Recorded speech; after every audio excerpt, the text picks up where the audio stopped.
پارتی و یەکێتی ئەو دوو حیزبەی کە نزیکەی نیو سەدەیە ململانەی سیاسی لە نێوانیاندا هەیە و نزیکەی سێ دەیەشە بە هاوبەشی هەرێمی کوردستان بەڕێوە دەبن. مێژووی پەیوەندی ئەم دوو حیزبە هەوراز و نشێوی زۆری تێدایە، هەرچەندە زۆر جار پەیوەندیەکانیان تاوەکو ڕادەی شەڕی چەکداری چووە، بەڵام ئەنجام گەڕاونەتەوە سەر مێزی گفتوگۆ.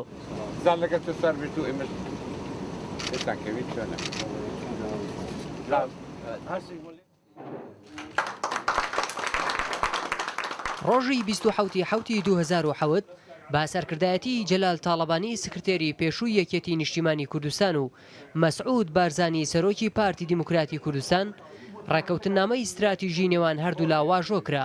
ئەو دوو حیزبە ئەم ڕێکەوتنامەیان وەکو بنەمایەک بۆ دابەشکردنی دەسەڵات و ئاشتەوایی نیشتیمانی ناساند و بڕیاریاندا نێوەڕۆکی ڕێکەوتنامەکە لە ناوەندی بڕیار و لووتکەی هەڕەمی دەسەڵاتی هەردوو لاوە شۆڕ بێتەوە بۆ نێو ڕێخستن و دامەزراوە حیزبەکانیان.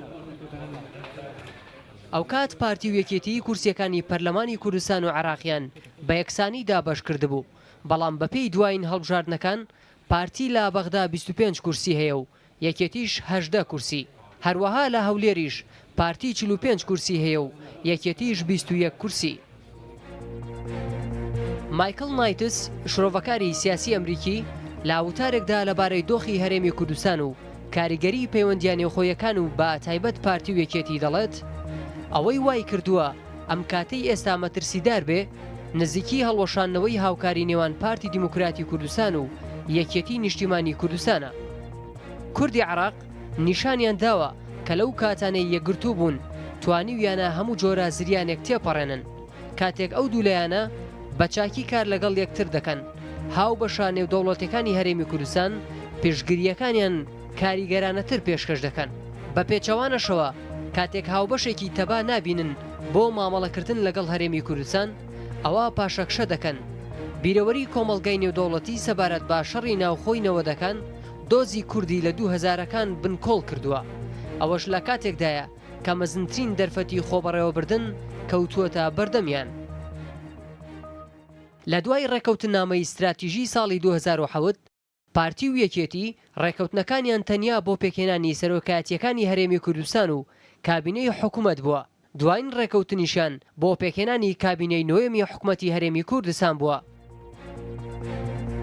عارف قوربانی شرۆڤەکاری سیاسی دەڵێت پارتی و یەکێتی وەکو دوو حیزب بە باش و خراپی ئەم حکومڕانیەوە 28 ساڵە بە هاوبەشی هێناویانە.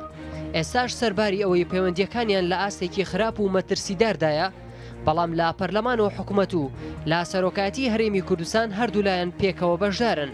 وەک ئامانجی استراتیژیش هەردوولا بە پێی پەیڕە و پرۆگرامی حیزبەکانیان بانگەشەی ئەوە دەکەن خەبات بۆ مافی چارەی خۆنووسینی گەلی کوورد دەکەن. هەردوولا لە زۆر ئاست لە یەکدی دەچن، ئەی کەواتە لەسەر چی ناکۆکن. تێپەڕینی 13 ساڵ بەسەر ئەم ڕێکەوتنە لە نێوان پارتی و یەکێتی لا کاتێکدایە. ئێستا هێزی دیکە لە کوردستان دەرکەوتون و سەنگیان لە نێو پەرلەمان و حکوومەتدا هەیە.